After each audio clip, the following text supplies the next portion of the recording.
When I turned 40, I can remember distinctly that my wife referred to me as Mr. Potato Head. I can remember the very same day my front tooth fell out, and she's probably been proved correct over the last decade, as I've broken both my arms playing soccer on different occasions, once shattering the elbow.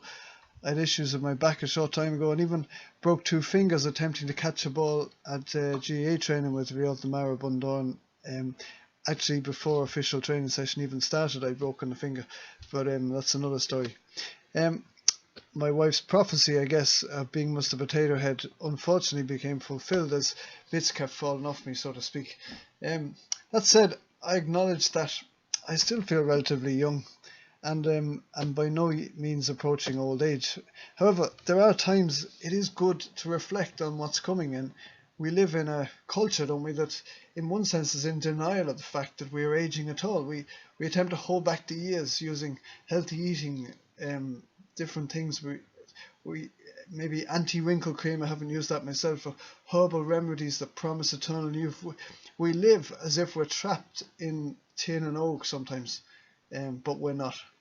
And there's this wonderfully written piece of prose in the same book that I reflected on last week, in the book of the Bible called Ecclesiastes chapter 12, and it descriptively expresses what it's like to grow old. It's maybe not pretty reading, but it's beautifully written, and I can already unfortunately relate to some of the aspects of it, and perhaps you too can too.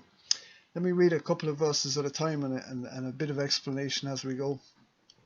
Verse 1 says this: "Remember your Creator in the days of your youth, before the days of trouble come, and the years approach when you will say, I find no pleasure in them." It sounds like something those two Muppets, Statler and Waldorf, on the balcony would have said. When life comes trouble, with life comes trouble in many forms. There is growing hardships, mounting responsibilities, multiplying disappointments, sometimes throbbing pain. He goes on then in verse 2, he says, remember your Creator, from verse 1, but he says, before the sun and the light and the moon and the stars grow dark, and the clouds return after the rain. He's referring to this chill of winter in the atmosphere. The loss of light is probably referring to the loss of youthful dreams and the dimming of hope. No sooner had one storm or problem gone, another one shows up. He talks about then in verse 3, he says, when the keepers of the house tremble and the strong men stoop, when the grinders cease because they are few, and those looking through the windows grow dim. The imagery moves to that of a great house in decline. He seems to be referring to various parts of a person's anatomy in the process of decay. The keepers, or the mind, trembles. The strong men stoop, the body bends over. The grinders, or the teeth, fall out or crumble. Windows, or the eyesight, is failing. Verse 4, he says, when the doors to the street are closed and the sound of grinding fades, when people rise up at the sound of birds, but all their songs grow faint. See, social life diminishes, the sound of grinding fades, no digestion, loss of appetite. You wake up early, yet you can't even hear the birds anymore. Verse 5, when people are afraid of heights and of dangers in the streets, when the almond tree blossoms and the grasshopper drags itself along and desire no longer is stirred, then people go to their eternal home and mourners go about the streets. Afraid of heights, I suppose referring to unstable limbs. Old people often having falls. They're fearful of dangerous times or loss of confidence. The almond tree blossoms first. It's to do with the greying of the hair. I just had all my grey hair cut out there this morning, but a grasshopper drags its heels. It's most likely referring to the laborious walk of an old person, and desire is no longer stirred, presumably a reference to passion. And the last two lines are self-explanatory, really. Verse 6 says this: remember him, remember God, before the silver cord is severed and the golden cord bowl is broken, before the pitcher is shattered at the spring and the wheel broken at the well.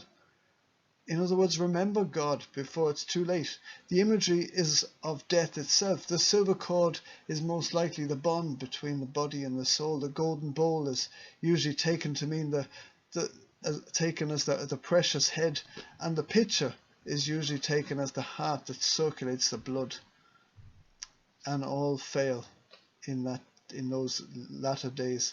Verse 7 to 8 says that the dust returns to the ground it came from, and the spirit returns to God who gave it. Meaningless, meaningless, says the teacher. Everything is meaningless. Dust to dust, a spirit returns, if you like, to its rightful owner. One of the commentators, Derek Kidner, says that nothing offered under the sun is ours to keep. Why does he go to such lengths to highlight the potential meaninglessness of life in this dark, twisted world? And I think it's for a couple of reasons. I think if we forget God, if we push him to one side, life's meaning may evaporate. If we ignore the giver of all gifts, the gifts may lose their value.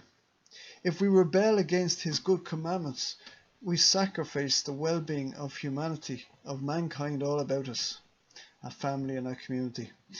Edward Lutzer, in a book entitled 1 Minute After You Die, writes this. He says, cancer, accidents, and 100 different diseases lurk about waiting for an opportunity to devour us. Death awaits us as a concrete floor awaits the falling light bulb. C.S. Lewis observed the statistics on death are impressive. So far, it is 1 out of 1. We are decaying, but death has not reached out to us yet, and he is trying to stir us into action. And what did he say right at the start? He says, remember your Creator in the days of your youth, before all these things happen. And there's a couple of things I want to highlight, that we have a tendency to forget God. That comes across. The very fact that he's asking us to remember him highlights that. The time for remembering God is not tomorrow, it's now, it's today. Don't wait till you're old to get serious with God. John Piper says the universe isn't about you, it's about God. And then finally, the key to wholeness, I believe, is wrapped up in how we respond to God. Towards the end of the passage, verse 13 and 14, it says this, now all has been heard, here is the conclusion of the matter. Fear God and keep his commandments, for this is the duty of all mankind, or the whole of mankind. For God will bring every deed into judgment, including every hidden thing, whether it is good or evil. Solomon deliberately uses the backdrop of meaningless and perplexity to showcase the wholeness that God brings to those who walk with him. Those who remember their Creator, who fear him, who honour him, who learn with his help to obey him, they are the ones who are fulfilled. The Bible is like God's operation manual designed to maximize the human experience. We have a God who has remembered us. He has sent his son Jesus to be our saviour and friend. He's taken our place on the cross. It's like the judge has stepped over the counter and offers to carry the very sentence that he's dished out that we all deserve, if we would only submit to him. Our purpose for life must be wrapped up in God. Remember him this week, this month, this year. Don't wait to serve him tomorrow or another day. That is pure folly. The day to seek him is today. The time to follow him is now. Remember him while you are young. I'm your host, Matt Tutterby of Bundoran Bible Reflections. Have a great week.